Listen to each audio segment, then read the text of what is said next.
여러분 반갑습니다. 말씀의 빛 성경 강의 시간입니다. 여러분 오늘은 대통령 선거일입니다. 사전 투표를 하지 않으신 분들은 꼭 오늘 본투표에 국민주권의 한 표를 행사할 수 있기를 바랍니다. 하나님의 정의와 공의가 바로 세워지는 그런 대한민국으로 새로 태어나는 그런 복된 하루가 되기를 간절히 소망합니다. 오늘 말씀은 역대상 3장 1절에서 4장 43절까지 말씀입니다. 어제도 말씀을 드렸지만 여러분 1장부터 11장까지는 명단의 연속입니다. 그냥 성경 말씀 이거 읽어 나가실 때 아마 정말 제가 볼 때 10명 중 9명은 이 말씀들 그냥 뛰어넘어 갑니다. 도대체 여기서 무슨 교훈을 찾으란 말인가? 그냥 불평하면서 뛰어넘을 수도 있습니다. 하지만 여러분 우리 그렇게 할 수 없습니다. 어제도 말씀을 드렸지만 명단 하나하나는 하나님 나라의 역사 하나하나입니다. 그래서 사람 하나의 이름에서 끝나지 않고 그 한 사람이 지나온 그 삶, 그것은 하나님께서 이끌어 오신 이 하나님 나라 역사의 섭리의 시간들입니다.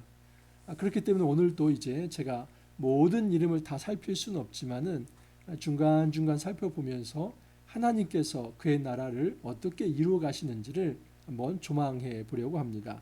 자, 1절 이하를 보면 다윗이 헤브론에서 낳은 아들들은 이러하니 맏아들은 암논이라 이스라엘 여인 아히노암의 소생이요 둘째는 다니엘이라 갈멜 여인 아비가일의 소생이요 셋째는 압살롬이라 그술왕 달메의 딸 마하가의 아들이요 넷째는 아도니아라 학깃의 아들이요 다섯째는 스바다랴 아비달의 소생이요 여섯째는 이드르암이라 다윗의 아내 에글라의 소생이니 이 여섯은 헤브론에서 나왔더라.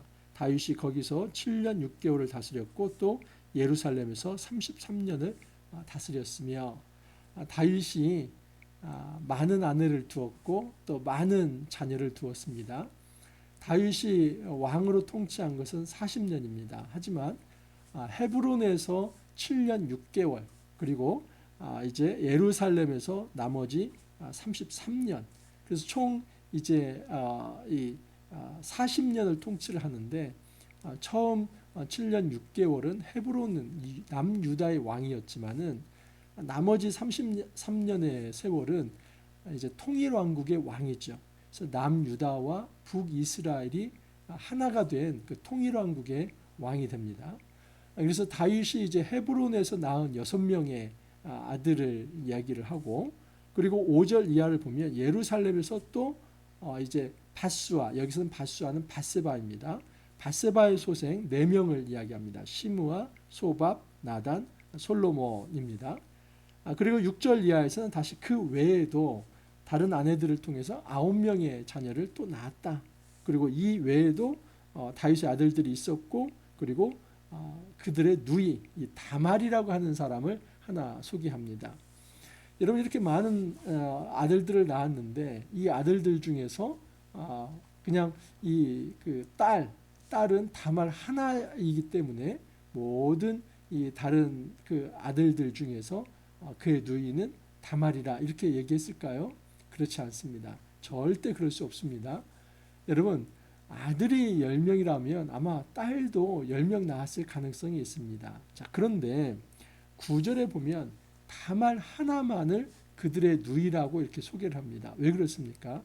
이 다말이라고 하는 이 여인이 뭔가 사연이 있기 때문입니다. 자, 그 사연은 무엇이냐면 1절에 보면 맏아들, 그러니까 다윗의 맏아들이 암논인데 사실 암논은 이제 서열 1위이죠. 장자이기 때문에 다윗이 죽게 되면은 왕위를 승계할 이 서열 1위가 암논입니다. 근데 이 암논은 정욕이 들끓었습니다. 그래서 이 자기의 이복 누이인 이 다말을 취하고자 하는 마음이 끌어올랐습니다. 고민만 하다가 있었는데 잘못된 친구의 조언을 따라서 이제 아버지에게 그 다말이 그 자기에게 과자를 주면서 또 좀 이렇게 병문안을 오게 하도록 그렇게 허락을 받게 하고 그 모든 과정에서 이제는 이 다말이 과자를 만들어서 암논을 찾아올 때 안으로 끌어들여서 성폭행을 합니다. 근데 여기에서 그친 게 아니라 성폭행을 한 후에는 마음이 돌변합니다. 이전까지는 다말을 그렇게 좋아하고 함께하고자 했으나 성폭행한 후에는 마치 목표를 이제 어떤 성취한 사람이 흥미를 잃어버리듯이 이 다말에 대한 흥미를 잃어버리고 오히려 내쫓아 버립니다. 그때 다말이 억울해서 울지요. 근데 이 다말과 이 친 어떤 그 남매 사이가 누구이냐면 압살롬입니다. 이 압살롬이 굉장히 주도면밀한 사람입니다. 압살롬을 보면은 2절에 보면 셋째가 압살롬입니다. 그리고 둘째 다니엘인데 아마 이 다니엘이라고 하는 사람은 일찍 죽었는지 모릅니다. 그래서 암논 다음에 서열 2위가 바로 압살롬이 되는 것이죠. 셋째이지만. 근데 이 압살롬은 주도면밀한 사람이어서 자기의 친누이가 강간을 당하고 그리고 성폭행을 당했지만 이 일을 내색하지 않습니다. 그리고 아주 주도면밀하게 준비를 해서 결국은 이제 암논을 암살을 하게 되는 것이죠. 자, 그리고 이제 넷째가 아도니아인데 여러분 이 압살롬이 나중에 이제 반역을 일으켜서 아버지와 아들 간의 전쟁이 일어나지 않습니까? 그래서 압살롬이 이 다윗에게 전쟁을 선포하고 다윗을 죽이려고 하고 심지어 다윗의 후궁들을 범하는 참 천인공노할 그런 일을 저지릅니다. 너무나 역설적이죠. 자기 누이가 강간을 당해서 그 복수를 하려고 암논을 죽이면서 거사를 일으켰는데 결국에 가서는 자기도 이 다윗의 후처들, 후궁들을 이제 강간을 하지 않습니까? 그렇게 하면서까지 다윗의 권위를 찬탈하고 넘보려고 했던 자입니다. 그런데 그 압살롬 역시도 전투에 패하면서 죽게 되죠. 그래서 남은 사람이 이제 넷째 아도니아인데 이 아도니아는 이제 왕세자로 채택이 되지 못합니다. 그보다는 다윗이 예루살렘에서 낳은 밧세바에게서 낳은 이 솔로몬이 왕자로 이제 왕세자로 채택이 되고 그리고 왕의 그 후계자가 이제 후계자로 선포가 되지요. 그런데 이 아도니아가 그것을 참지 못하고 다윗의 어떤 허락도 없이 자기 스스로 왕이 되려고 했습니다. 그 일에 도모하려고 했던 사람들이 많습니다. 그런데 사실은 이렇게 되더라도 솔로몬이 왕위로 즉위하면서 이 아도니아를 처음에는 용서를 했습니다. 그런데 이 아도니아가 그 후에도 정신을 차리지 못하고 그 다윗의 그 후처, 그러니까 나중에 말년에 다윗의 어떤 그 말년을 좀 도울 수 있는 사람으로 후처를 하나 드리는데 아비삭입니다. 그런데 다윗이 그 아비삭을 취할 수는 없었죠. 하지만 같이 이제 있었는데 다윗이 죽은 후에 이 아도니아가 이 솔로몬 그 어머니 밧세바에게 이제 로비를 하면서 나에게 이 아비삭을 좀 주십시오. 그런 요구를 합니다. 그런데 이것은 거의 반역이나 마찬가지입니다. 이미 이 솔로몬을 대항해서 이 다윗은 솔로몬을 점찍었지만 아도니아가 스스로 왕 되려고 했던 거 이것도 큰 문제였는데 다윗이 죽자 그의 후처를 취하려고 하는 것은 여전히 왕권에 대한 욕심이 있다 생각을 했기 때문에 이 일로 아도니아도 죽게 됩니다. 여러분 다윗이라고 하는 성군이 있었지만 그의 자녀들의 이 피비린내 나는 왕자의 난 그리고 심지어 아버지와 대항해서 싸우는 이제 어떤 이 반역 얼마나 여러분 정말 추잡하고 또 굉장히 비극적이지 않습니까? 우리는 이렇게 생각할 필요가 있습니다. 고대에는 사실 일부 다처가 불법적이지 않습니다. 그것이 하나의 문화였기 때문입니다. 그래서 일부 다처를 어떤 그 문화 속에서 살아가는 것, 다윗이 여러 아내를 두는 것에 대해서 성경이 다윗이 죄를 지었다 이렇게 표현을 하지는 않습니다. 하지만 여러분 이 창조 원리에 놓고서 본다면 이 일부 일처가 창조의 질서입니다. 아담이 하와 하나를 만나서 한 몸이 되는 것. 그래서 둘이 한 몸이 되는 것. 이것이 결혼의 원래의 정신입니다. 이제 에덴 동산에서 쫓겨난 이후에 일부 다처는 사람들이 타락한 어떤 문화를 만든 것이고, 그리고 타락한 문화 속에서 이스라엘 왕도 그런 어떤 고대의 문화를 받아들이는 과정에서 일부 다처를 취한 것이죠. 그래서 어떻게 보면 여기 헤브론에서 6 아들을 낳고 또 예루살렘에서 밧세바에게서 소생의 4 아들, 그리고 또 9명의 아들, 이렇게 하면서 정말 다윗은 다복하고 축복을 많이 받았다고 볼 수 있지만은 이게 축복입니까? 결코 축복이라고 말할 수 없지요. 그가 많은 아내들을 두고 뭐 이복에 굉장히 많은 어떤 아들들을 두었다고 해서 그것이 축복이 아니라 다윗 왕권 자체가 흔들리는, 이제 자녀가 아버지를 죽이려고 하는, 그리고 어떤 형제들 간의 그 피비린내 나는 왕자의 난이 있는 이 비극을 불러오지 않습니까? 그렇기 때문에 우리는 함부로 오늘날 모든 사람들이 다 통용되는 문화, 그래서 이 정도는 세상 사람들이 다 하고 사는 겁니다 하면서 그리스도인도 아무 생각 없이 그렇게 살아가려고 해서는 안 됩니다. 예를 들어서 한번 생각을 해보십시오. 오늘날 간통죄가 있습니까? 간통죄 폐지되었습니다.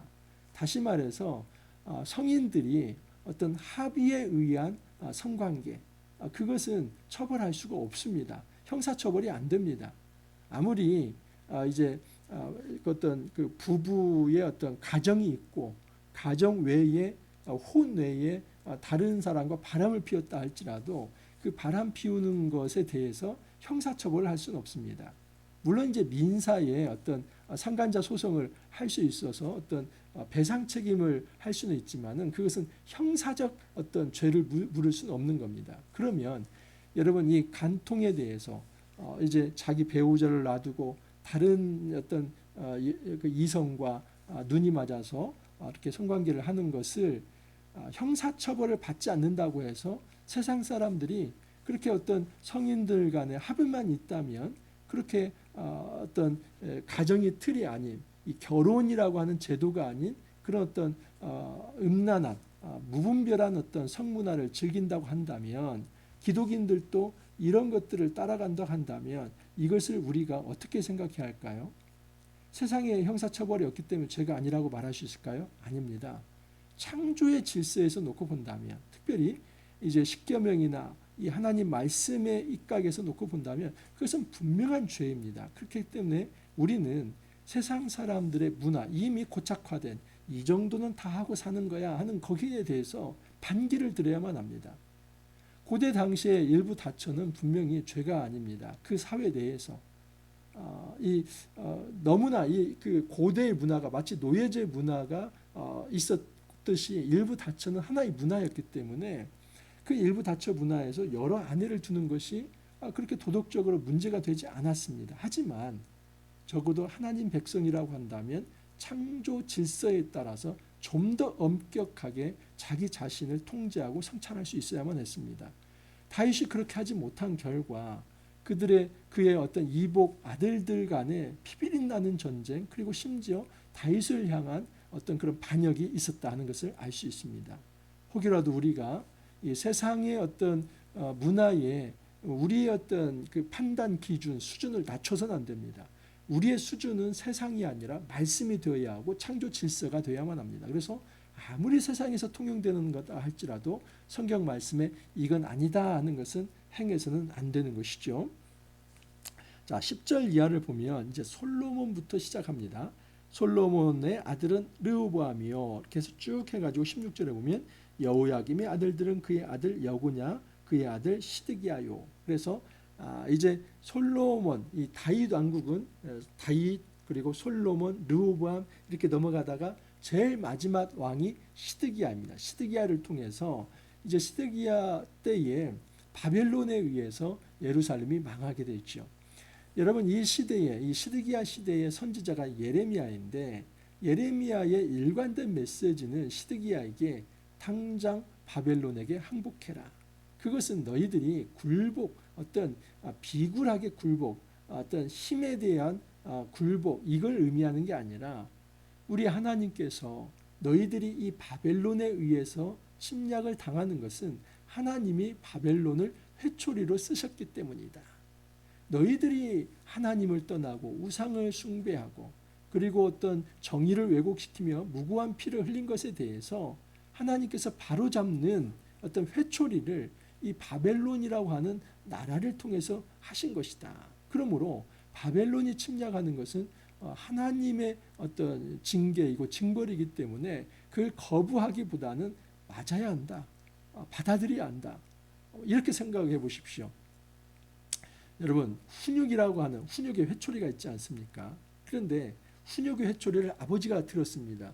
종아리를 치려고 하는데 이 아들이 아버지 손을 딱 막으면서 아버지한테 욕을 하고 그 어떤 회초리를 아들이 분지르면서 나는 맞기 싫어 이렇게 한다면 우리가 그런 아들을 뭐라고 합니까? 정말 페류나라고 얘기하죠. 페류나. 좀 심한 얘기로 하면 호로자식이라고 합니다. 그러니까 이 패륜적인 행동, 마땅한 아버지의 훈육을 거부하면서 그 아버지의 권위에 도전하는 것을 패륜적이라고 한다면 여러분, 아버지이신 하나님이 이스라엘 백성이 아들로서 불순종하자 그 불순종한 이스라엘을 바벨론이라고 하는 회초리를 통해서 치려고 하는데 오히려 이 바벨론이라고 하는 회초리를 그냥 부러뜨리려고 하는 이것이 패륜적인 것이죠. 그렇기 때문에 여러분 마지막 왕 이 시드기야가 예레미야 선지자의 말을 듣지 않고 끝까지 항전하려고 했던 것, 바벨론에게 버티려고 했던 것. 근데 나중에 버티지도 못합니다. 결국은 뒷공문을 펴고 도망가다가 눈이 뽑히고 그리고 이제 아주 그 비극적인 최후를 맞게 됩니다. 그러니까 앞에서만 떠벌렸지 사실은 결정적인 상황에서는 비굴하게 도망갔던 사람인데 그냥 마지막까지 호세를 부리는 겁니다. 우리가 버텨야 한다. 여러분 버틸 때 버텨야지 하나님께서 굴복하라고 할 때 버티는 것은 절대 믿음이 아닙니다. 시드기야가 붙들었던 이 신학은 성전 불패 신학이죠. 우리에게 지금 성전이 있는데 성전이 있다면 하나님의 임재가 있는데 우리는 망하지 않는다. 이것만큼 잘못된 인본주의적 신학은 없습니다. 여러분 성전이 중요합니까? 하나님이 중요한 겁니까? 성전 안에 계신 하나님이죠. 그런데 에스겔서의 말씀에 의한다면 성전 안에서 우상 숭배가 있고 또 음란함이 있고 불의와 무고한 피를 흘리는데 하나님의 영광이 어떻게 성전에 거할 수 있습니까? 그래서 에스겔서 10장에서 13장 이하를 보면은 하나님은 이미 성전을 떠났습니다. 하나님의 영광이 떠났습니다. 그러면 하나님의 영광이 떠난 그 성전은 빈 껍데기이기 때문에 무너질 수 있는 것이죠. 그런데 이 성전 불패 신학에 빠져 있던 사람들은 그 건물로서의 화려한 성전만을 보면서 아직 무너지지 않았기 때문에 우리는 하나님의 임재를 체험할 수 있고 하나님이 우리를 도우실 거기 때문에 우리는 망하지 않는다. 이것은 신앙이 아니라 자기중심적으로 하나님을 수단화하고 도구화하려고 하는 것이죠. 하나님은 철저히 이것을 비신앙이라고 말을 합니다. 그리고 그러한 자들을 처벌하겠다. 그래서 여러분 다시 말씀을 드리지만 시드기야는 어떤 민족주의자도 아니고 어떤 믿음과 신앙으로 버텨보면서 이 바벨론을 이겨보려고 한 것이 아닙니다. 바벨론에게 저항했던 이 시드기야의 모습은 철저한 불신앙적 모습, 패륜화적 모습, 하나님의 말씀에 순종하지 않는 모습입니다. 자, 그렇다면 우리는 흔히 생각할 때 이 유다의 마지막 임금을 시드기야라고 하는데 역대기에서는 유다의 마지막 임금이 시드기야가 아니라 여고냐다. 여호야긴이다. 그것을 지금 이야기를 합니다. 자, 여기 보면 17절 보십시오. 사로잡혀 간 여고냐의 아들들은 그의 아들 스알디엘과 말기랑과 부다야와 세나살과 여가마와 호사마와 느다바와 부다야의 아들들은 스룹바벨과 시므이요 스룹바벨의 아들은 무술람과 하나냐와 그의 매제 술라멕과. 여러분 보면은 지금 16절에 유다의 마지막 왕 이 시드기야 이후에 시드기야 자손에 대한 소개가 있습니까? 없지요. 왜 없냐면 시드기야가 눈이 뽑혀 죽을 뿐만 아니라 그리고 그의 자손들도 함께 몰살당합니다. 바벨론이 쳐들어왔을 때. 그렇기 때문에 자손이 있을 수 없죠. 하지만 이 여호야긴이죠. 여호야긴이 바벨론으로 이미 포로로 끌려갔습니다. 근데 그 끌려간 바벨론에서 낳은 자녀들의 이름이 소개됩니다. 근데 거기에 누가 나옵니까? 수르바벨이죠. 여러분, 이 수르바벨은 굉장히 중요한 인물입니다. 나중에 총독이 되어서 돌아오는데 수르바벨은 엄밀히 말해서 다윗 왕국의 적통이라고 볼 수 있습니다. 그렇기 때문에 역대기가 바라보는 역사적 시각은 유다의 마지막 왕은 시드기야가 아니다. 유다의 마지막은 여고냐이고 여고냐의 후손 중에서 수르바벨은 이 메시아적 성격을 가진 다시 돌아온 귀환하는 왕이다 하는 것을 말합니다. 다시 한번 정리해 드리면, 여러분, 유다 말기에 하나님께서 유다를 징계하기 위해서 바벨론이라고 하는 외세의 회초리를 쓰신 것은 이 유다를 징벌하시기 위함입니다. 이때에 시드기야와 같이 자기 스스로의 힘을 의지하면서 그 바벨론의 어떤 침략에 맞서려고 하는 것은 결코 민족주의도 아니고, 이건 어떤 신앙도 아니며, 그리고 어떤 이런 의미 있는, 의식 있는 그런 행동도 아닙니다. 어떤 용기도 아닙니다. 이것은 불신앙입니다. 오히려 진짜 하나님께서 남은 자는 누구냐면 여구냐, 포로로 끌려간 백성입니다. 오히려 이 예루살렘의 남은 자는 불신앙이고 불순종한 자들이며, 이 포로 기간을 하나님 70년으로 한정하는데 그 기간 동안에 끌려간 자들이 오히려 말씀에 순종한 자들이고, 그 하나님의 징계를 달게 받는 이들이 진정한 하나님의 백성이라는 것을 선포합니다. 그래서 여고냐의 아들 속에서, 그 자녀들 속에서 수르바벨이라고 하는 걸출한 사람을 다시 보냅니다. 물론 이제 이 총독으로 돌아오게 되는데, 사실 이 총독은 왕의 역할을 하는 것이죠. 그렇기 때문에 다윗 왕권이 비록 어떤 독립왕국으로서의 왕은 아니지만 수르바벨이 총독으로 왔을 때 다윗 왕국의 어떤 이 모습의 면모를 이어받았다 할 수 있습니다. 그렇기 때문에 시드기야가 아닌 여고냐를 통해서 다윗 왕국의 적통성이 이제 이어졌다라고 볼 수 있습니다. 자, 여러분, 여기에 대해서 이제 하나의 어떤 그 증명을 할 수 있는 말씀이 있는데, 그것은 마태복음입니다. 자, 마태복음을 보시면 1장 12절을 보면, 바벨론으로 사로잡혀간 후에 여고냐는 스알들을 낳고, 스알들은 수르바벨을 낳고, 수르바벨은 아비웃을 낳고, 그 다음에 16절을 보면 야곱은 마리아의 남편 요셉을 낳았으니 마리아에게서 그리스도라 칭하는 예수가 나시니라. 그렇기 때문에 여러분, 수르바벨은 혈통적으로 놓고 본다면 예수님의 혈통의 어떤 굉장히 조상격입니다. 근데 이 수르바벨의 더 조상격이 누굽니까? 여고냐입니다. 여고냐는 분명히 포로로 끌려간 왕이었지만은 하나님은 오히려 그를 이 유다 왕국, 다윗 왕국의 적통이라고 보고, 포로로 끌려가지 않기 위해서 끝까지 저항했던 이 시드기야는 어떤 민족주의자도 어떤 의식 있는 신앙인도 아닌 그냥 불신앙인으로서 그렇게 하나님 앞에서 페류나처럼 저항하다가 하나님께서 징계하셨다 하는 것을 알 수 있습니다. 하나님이 징계하실 때는 맞아야만 합니다.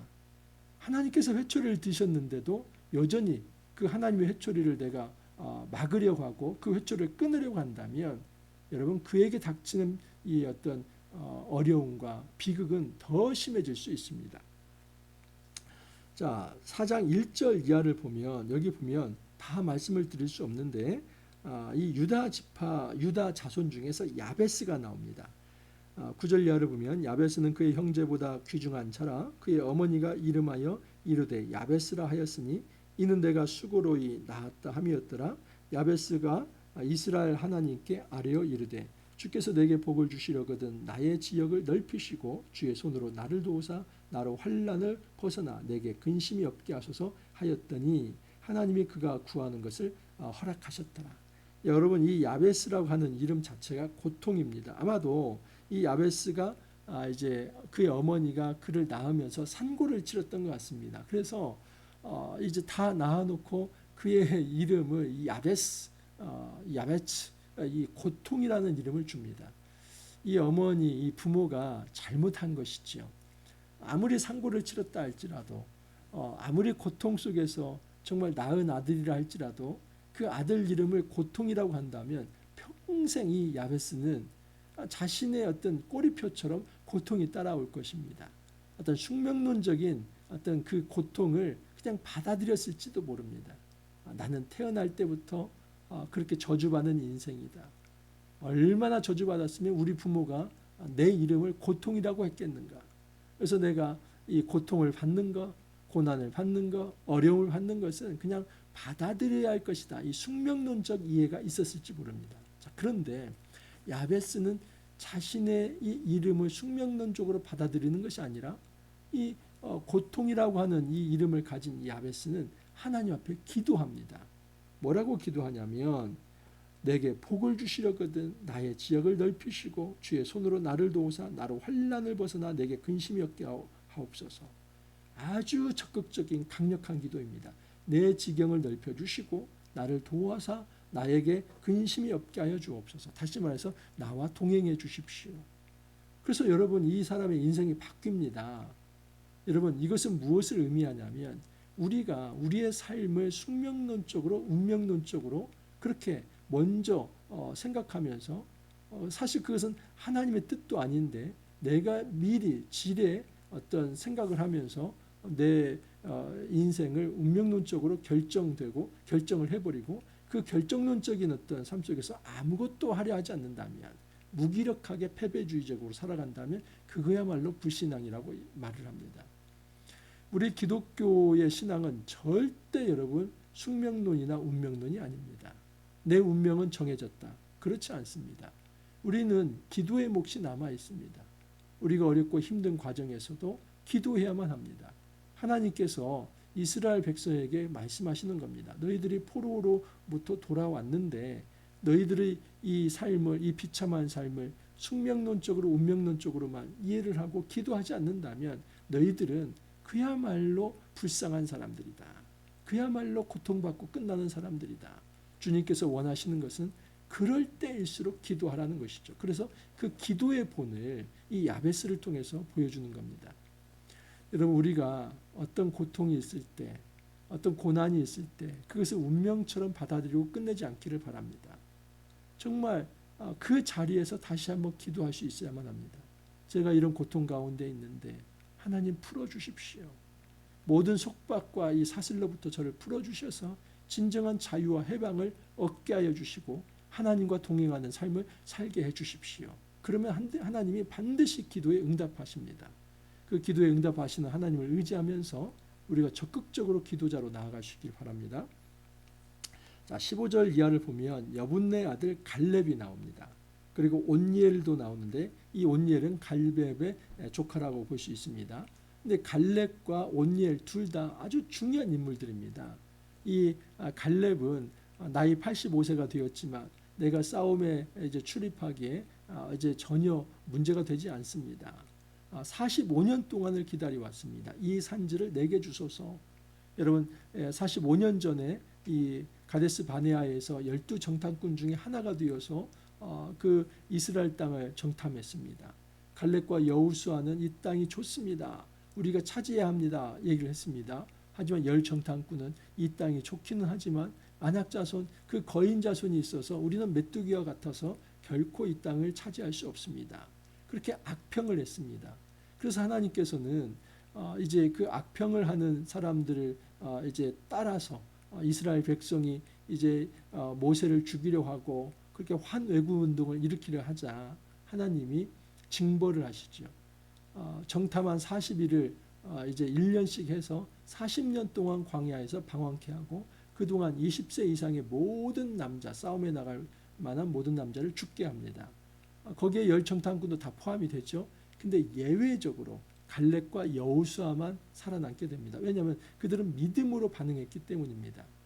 여러분 그 갈렙이 45년 동안 지켜왔던 비전이 무엇이냐면 이 산지를 내게 주소서. 헤브론 땅, 비록 산악지역이고 안악자손이 있지만은 하나님 이 땅은 내가 정탐한 땅입니다.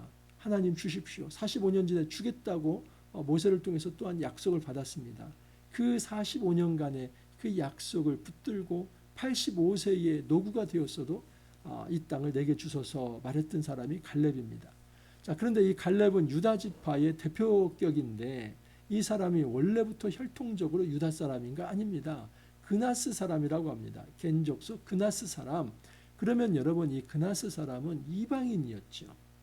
그래서 아주 순수 혈통의 유다인이 아니라 이방인이었지만 이제 그 유다 지파에 편입이 되어서 유다 대표까지 되었던 사람이 갈렙이고 또 나중에 이제 사사시대의 온니엘이라고 하는 아주 걸출한 사사도 이 그나스 족속이라고 하는 것을 알 수 있습니다. 그러므로 우리가 어떤 혈통과 환경을 그냥 내 삶을 결정짓는 요소로 만들어서는 안 됩니다. 학연, 지연, 또 내가 어떤 태생, 어떤 가문 이것으로 내 삶을 결정지으려 해서는 안 됩니다. 여러분 만약에 그렇게 결정짓기로 한다면 갈렙은 절대 유다 지파의 대표가 될 수 없고 또 이 거룩한 하나님 나라의 일꾼으로 살아갈 수 없죠. 이 모든 것을 뛰어넘어서 하나님 앞에 신실하게 설 때에 비록 이방인이라 할지라도 이 유다의 대표가 되게 하시고 이 헤브론 땅을 주시는 큰 은혜를 더하여 주십니다. 자, 이제 마지막 하나만 더 두 가지만 보면은 21절 이하에 유다의 걸출한 인물들보다는 어떻게 보면 무명과 같은데 중요한 일을 하는 자들이 있습니다. 마레사의 아버지 라하다와 세마포 짜는 자의 집 곧 야스베야의 집 종족. 그리고 23절에 보면 이 모든 사람은 토기장이가 되어 숲을과 산을 가운데 거주하는 자로서 거기서 왕과 함께 거주하면서 왕의 일을 하였더라.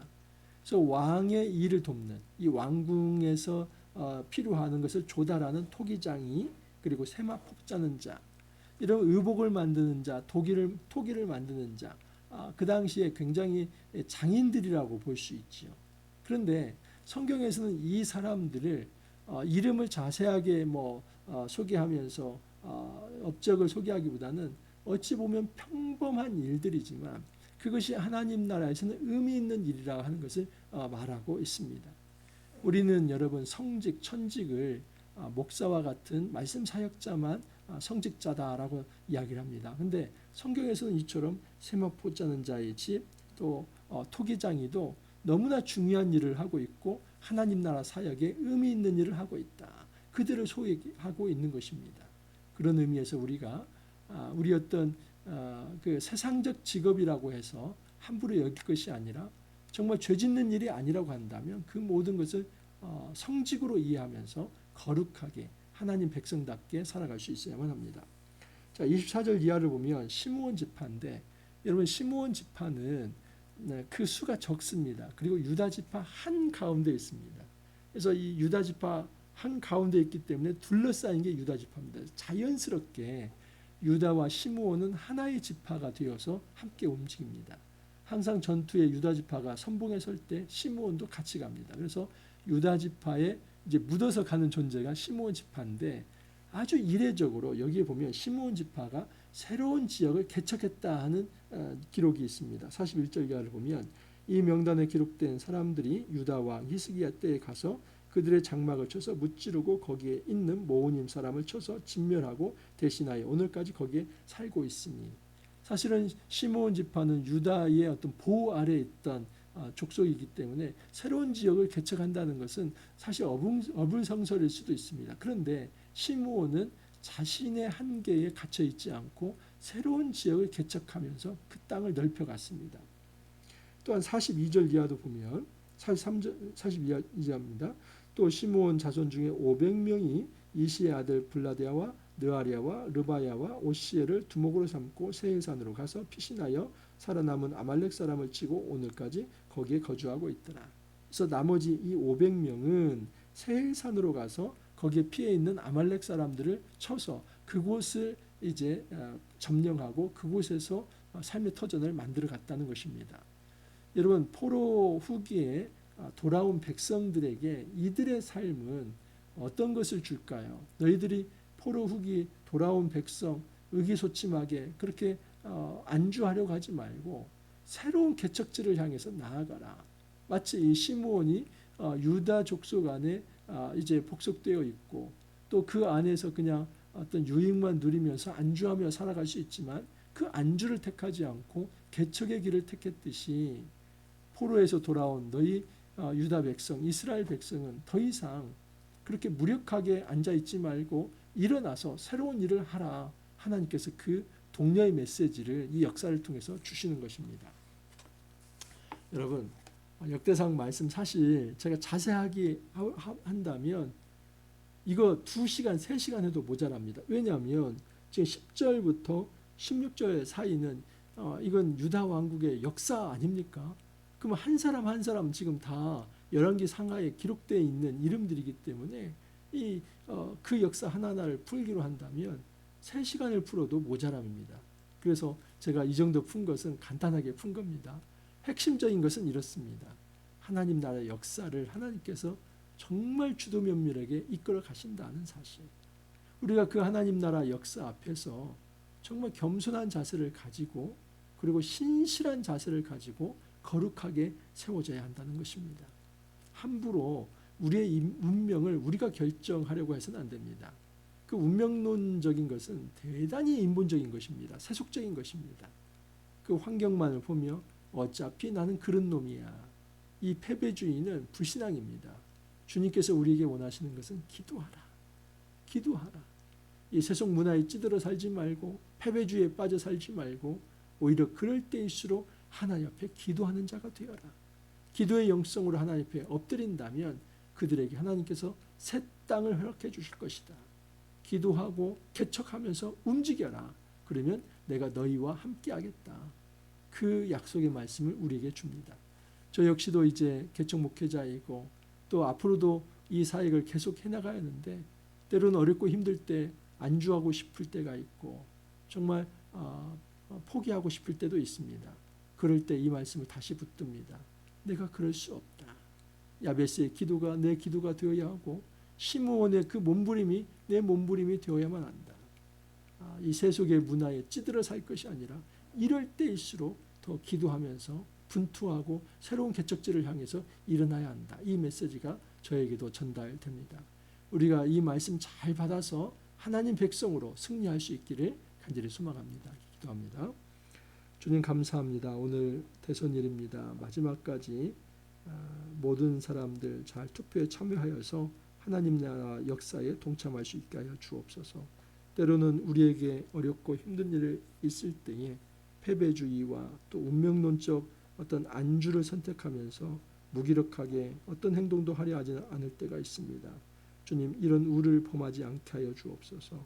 어렵고 힘들 때일수록 더 기도의 무릎을 갖게 해 주시고 하나님께서 명령하시는 것이 무엇인지 하나님의 뜻을 헤아려서 분연히 일어서고 용기 있게 맞설 수 있는 그런 하나님 백성 하나님의 용사로 살아갈 수 있도록 주님 축복하여 주옵소서. 주님 감사하옵고 예수님 이름으로 기도하옵나이다. 아멘.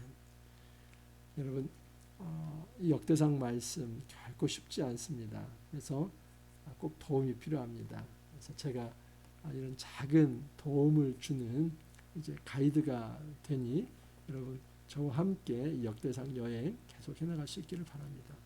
오늘 하루 또 분주한 하루가 될 텐데 이 땅에 하나님의 긍휼, 하나님의 사랑, 하나님의 정의가 가득 넘치길 바랍니다. 오늘 잘 지내시고 또 내일 찾아뵙도록 하겠습니다.